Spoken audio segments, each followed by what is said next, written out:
Hala, ang mga babaeng ito hindi mapakali sa ayos ng kortina at sa sala. Kaya magpapalit ka na naman sila ng kortina dito. Hindi ngayon sila napapagod sa kakakalikot nga ng loob ng bahay. Pero in fairness, napakaganda rin talaga ng kinalabasan nga na ginawa namin dito sa sala.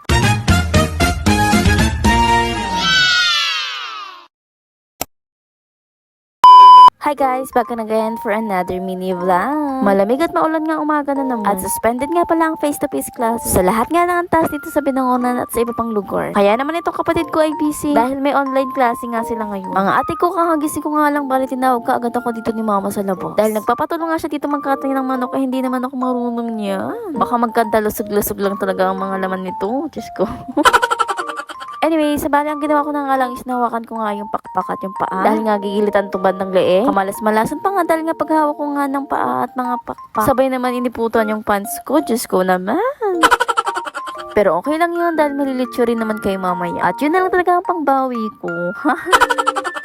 Anyways, pagkatapos ko natulungan si mama sa labas, ay pumasok na rin ako dahil nga nagluto ko dito ng pancit canton. Dahil hindi pa nga rin ako nag-aalmusal. Syempre, sa pagkain ko hindi mawawala ang kape sa umaga. Huwag niyong tanungin kung bakit ako lang yung kumakain. Huwag kayong maglala dahil kumain na sila, ako na lang hindi pa. Dahil nga tanghali na rin bumangon ng babaeng ito. Bali, si mama na nga lang yung nagkatay ng manok. Then pagkakain ko nga ay nagmarinate na rin ako dito ng pang-ihaw nga mamayang gabi. Tapos yung iba nga is inadobo nga namin with egg. At ito nga yung ulam namin pananghalian. Bali, pinaluto ko na nga lang dito sa kapatid ko. Tapos maya-maya nga pumasok dito sa bahay si mama para magpapicture. Dahil nga ang ganda daw ng kanyang Christmas tree.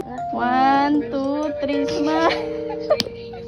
Pagkatapos nga namin magluto dito at wala na rin kaming gagawin. Kung ano-ano na naman nga ang naisipan namin dito sa sala. Bali, papalitan nga namin ng kortina itong pintuan namin. Tapos yung kortina nga dito sa mga pintuan namin, ipapalit namin doon sa pulang kortina dito sa sala. Dahil medyo nauayan nga kami dito dahil pulang-pulang ang kortina dito. Buti na lang talaga may extra pa kami ditong papaskong kortina. Masyado din kasing dark yung kulay na pula. Tapos bukod nga doon, bitin nga tong kortina na to kaya nga pinalitan namin ng mas mahaba. Sa sobrang boring nga namin, parang halos araw-araw kami dito nagpapalit nga ng kortina. At kung ano-ano na lang talaga yung kinakalikot namin dito sa sala. Na para bang excited sila na magpapasko.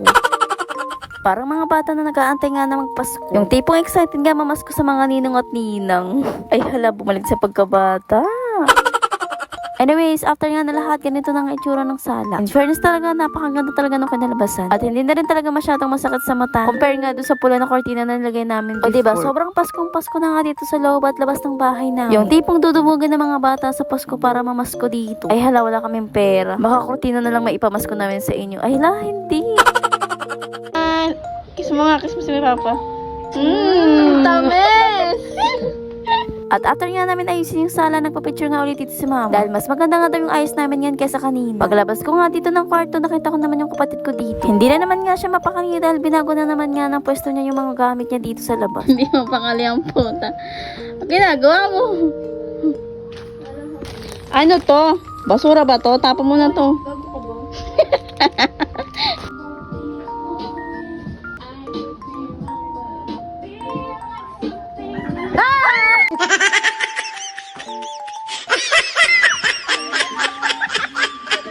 Sa sobrang busy nga ito, ang sarap talagang bulati.